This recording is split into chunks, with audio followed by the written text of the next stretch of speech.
The Dutch East India Company was formed by the governing body of the Dutch Republic, known as the States General. This mega corporation was established in 1602 with an aim to monopolize the spice trade. With massive financial support and legal aid to wage war, this company dominated European trade for the next 200 years. The Dutch government gave relaxations to the company, and the company was free to frame its legal system. They could wage wars, form settlements, and be the formal colonial agency. The charter issued by the States General gave the company's control to Gentlemen 17 or 17 directors. They were given extensive authority and sovereignty. In an instance, the Gentlemen 17 overtly told the States General in 1644 that the trading centers and places that were captured by the company in the East were the property of individuals and that the state did not have any claim over these places. The Gentlemen 17 managed the affairs of the company while residing in the Netherlands itself. The headquarters of the Dutch East India Company was established at Batavia near modern Jakarta in Indonesia. Here, a Governor General was appointed along with a small council to advise him. The Governor General was responsible for supervising and controlling the trading activities of the Dutch East India Company in India and the Far East.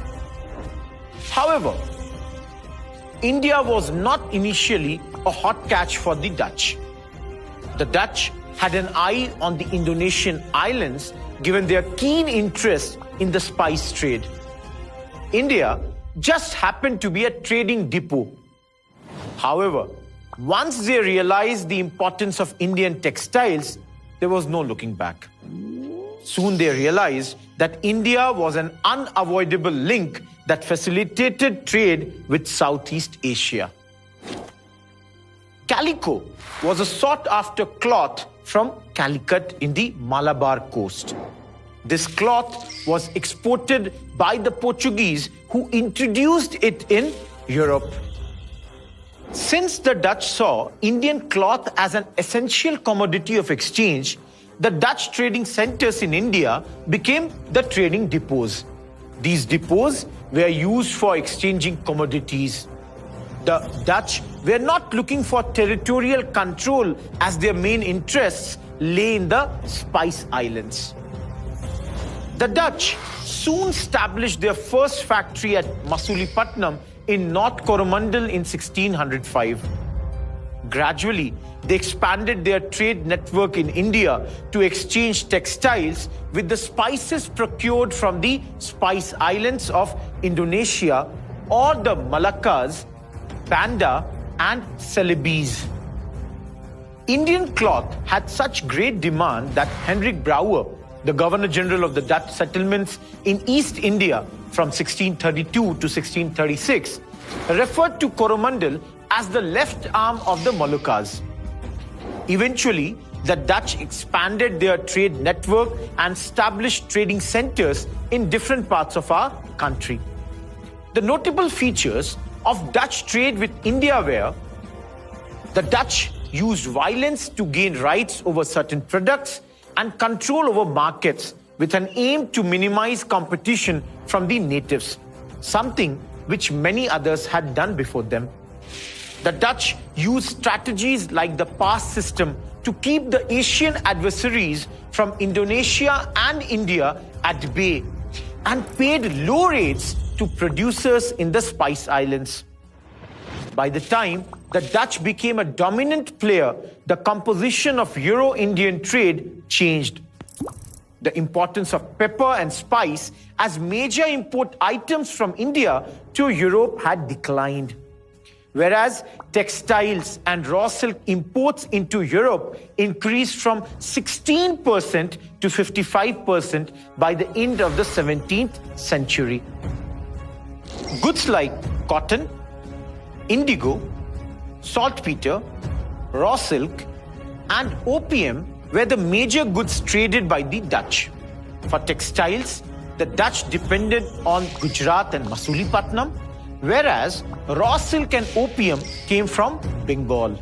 The Dutch paid the Indian producers in precious metals like gold and silver, woolen and silk textiles, wine, beer, and non-precious metals like lead, mercury, and iron. This was because of their inability to supply Western products in Asia at prices that would generate demand for them.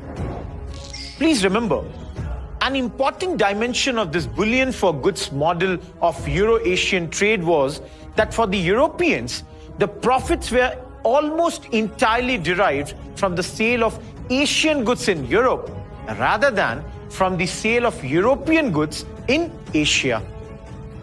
The Dutch were exempted from paying transit duties in areas like Pipli-Agra route to develop overseas trade in India.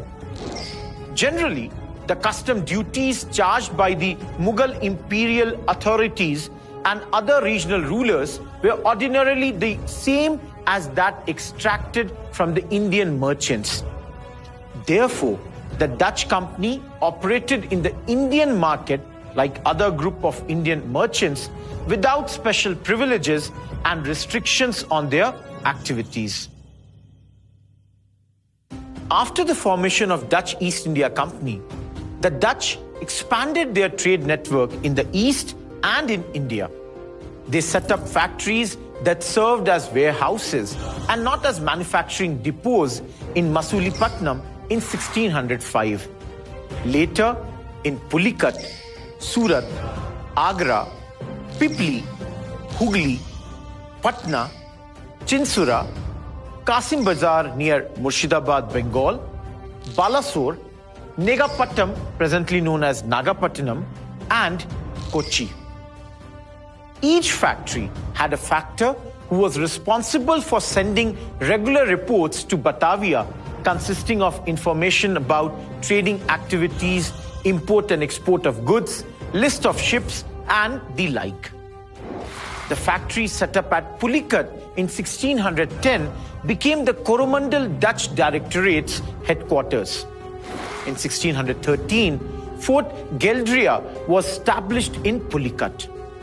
The governor, who was called director until 1615, exercised control over the Coromandel factories.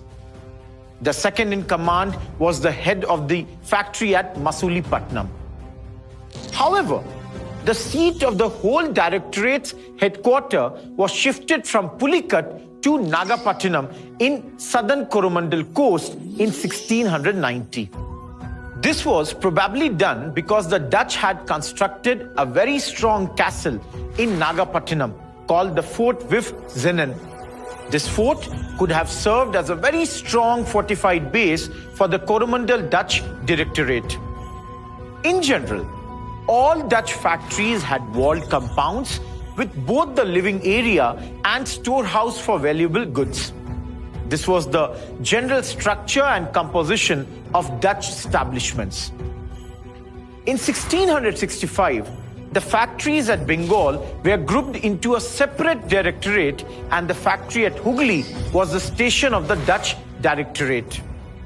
The independence of factories at Bengal from the Pulicat Directorate was pivotal in strengthening Dutch trade in Bengal. Now let's talk about the executive body at the Hooghly Chief Factory. Chief factories had a council as a principal executive body chaired by governor, also known as director. Apart from the governor or the director, the council also consisted of the following: an officer to enforce law, a senior factor who looked after the accounts, the factor in charge of the factory's stores, and a few other factors. Whereas the executive functioning of the chief factory at Coromandel Coast was slightly different. It had the office of chief administrator who supervised the accounts of all the factories on the Coromandel Coast before these were sent to Batavia, and also supervised the Coromandel factories. There was also an exclusive council of justice for the coast that judged and punished the Dutch employees working in the respective factories. Thus, the Dutch had fortified factories in India. The Governor-General in Council at Batavia was often dictating terms and regulated the commercial empire entirely. This might have happened due to the long distance and lack of speedy means of communication between the Gentlemen 17, whom we have seen they used to reside in the Netherlands, and the Governor-General in Council. It was the chief link between the chief factory and the board of directors of the VOC. You might be wondering how the Indian rulers let the foreign companies have fortified cities with troops and garrisons in their territories. Well, it is simple. The Dutch were the masters of the sea. The local Indian rulers wanted overseas trade to flourish in India as it would increase their revenue. Thus, they welcomed foreign merchants, gave them concessions to conduct trade, set up factories, and to exercise monopoly as well. The Dutch happened to receive a favorable response from Golconda. Rulers of Golconda granted concessions on customs duty and an exemption from paying duty on cloth. However, not everything was perfect between the company and the Indian rulers. Local officials would evade the orders of the rulers and impose duties. This resulted in clashes between the company and the local officials. For instance, in 1616, the Dutch shut down their factory at Petapuli due to extremely high demands of the local Havaldar. Similarly, the factory at Masulipatnam was also on the verge of being shut down due to extortion and oppression by the local Havaldar. The Dutch abandoned their factory at Hooghly in 1636 due to the harrowing experience from local officials and the intense rivalry with the local merchants. The factory later was reopened in 1645 to 1650. Such skirmishes were common, and even though the Dutch enjoyed complete freedom from tariffs in places like Golconda, they had to resort to armed conflict in the 1680s. As for conducting trade in the west coast, the Dutch got firman from Jahangir, exempting them from the tolls from Burhanpur to Cambay and Ahmedabad. Shah Jahan issued firmans to the Dutch permitting them to trade in Bengal in 1635 and in Surat. The Dutch tried to maintain a good equation with the Indian rulers. The latter wished to promote trade by promoting the establishment of European companies to increase the inflow of the revenue.